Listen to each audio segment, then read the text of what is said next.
Alright, get ready for a treat, y'all. Today we are going to be making grilled pizza. And not just any grilled pizza, we are going to be making grilled pizza with sustainability in mind, thinking about local ingredients and thinking about where stuff comes from. So, what you're looking at right now is deer meat. That is a very lean, healthy thing to be eating, and it came from very, very close to where I live. So, there's some sustainability in that there was much less involvement in transportation of that meat to my house.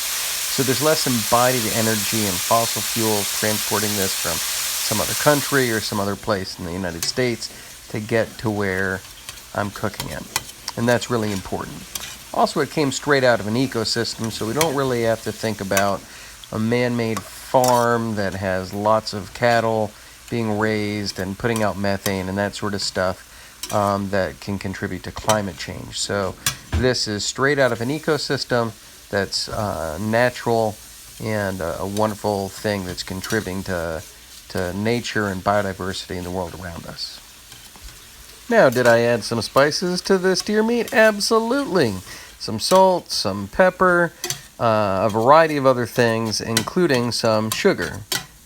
Because deer meat is so lean, you really need to be careful not to overcook it. So you want to cook it, but make sure that it still has its moisture.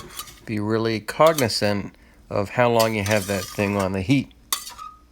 Nobody wants to eat dried deer meat on pizza. All right, now on to making the dough. So once you have your dough, you need to stretch it out. And I'll be honest with you, sometimes I make my dough from scratch. Sometimes I get it from a local pizza shop. It depends.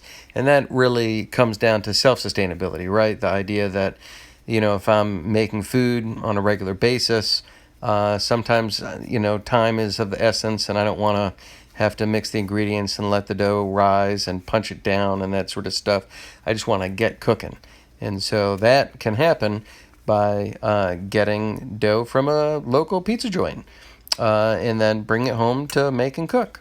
Or I can make that on my own. So in this case, you see me stretching the dough, being careful not to get any holes in it. If you do stretch it and break it, you can pinch that part back together. But the idea is just to get it big enough to where it's sort of pizza size. Now, the exciting part of grilling pizza is to get that pizza dough directly onto a hot grill. I turn off my middle burner. That way I don't overcook the pizza, but I still have heat going from my other side burners. I leave that on at around 400 degrees, maybe a little bit more than that, for about a minute on each side. Check, and then flip, and then put it back on for another minute or so. You should see bubbling. The dough really comes off quite easily from the grill because it contracts when it heats up, and that breaks away from the grill grate rather easily when it contracts. So you don't need to put any oil down on the grill. You just throw that stuff down and let it cook. So after you've cooked both sides and make sure that you have nice grill marks on both sides, then you can remove your dough and bring it back inside to put on some sauce and also toppings. And then you're going to bring it back out, put it back on the grill. So I want to talk about some very special toppings, but I also want to talk about some special sauce that we're going to put on here. So what you're seeing me put on right here is not your typical tomato sauce. It's actually my wife's canned spicy peach barbecue sauce. Now you might think that's a strange thing to put on pizza, but let me tell you something, it has quite a zing and is pretty awesome. So you don't want to put too much on it. You just want a nice little base coat, and that's going to give your pizza a little bit more pizzazz. And also, in terms of sustainability, that comes from a local CSA, a local farmer's market, and that's going to make a unique and more local ingredient to spice up our pizza. So my wife processed something that we got from a local area and then turned that into something that we can cherish. Now, we also use regular tomato sauce for our pizza as well, that's going to be less sustainable from, some faraway place that has more embodied energy to transport to our area. But it gives us some variety, some excitement, and a little different. Now, this type of cheese that I'm putting on the pizza is a mozzarella cheese that's called fresh mozzarella. And that just, for me personally, is more tasty cheese. I like the texture, but it looks a little different than that shredded look that you might be typically used to. It'll actually get a little bubbly when it cooks. It won't spread out quite as much as that shredded, but man, is it ever good. So that's the type of cheese that I typically like to do. And, my oldest son even likes this type of cheese.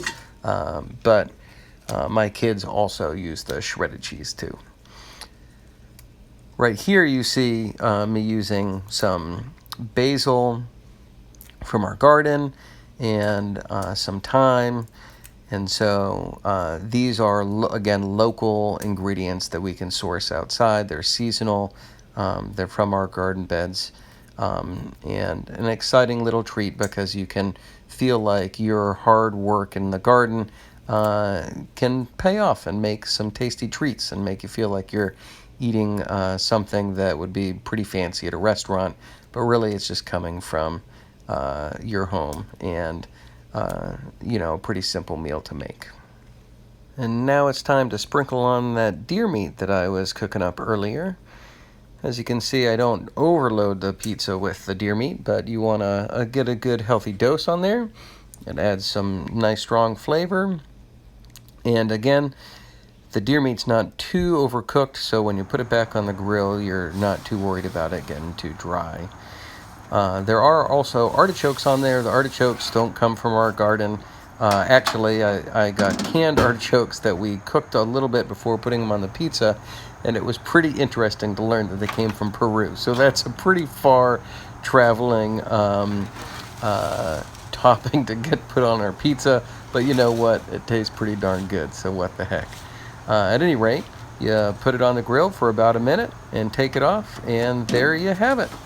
That is cooked pizza, Freeman style, on the grill. Pretty darn tasty. Time to chow down. Now I know what you might be thinking, geez, this is some strange pizza. Does he make normal pizza? Of course I do. And let me tell you something. It's so good even my dog wants some. All right. Hope you enjoyed the lesson.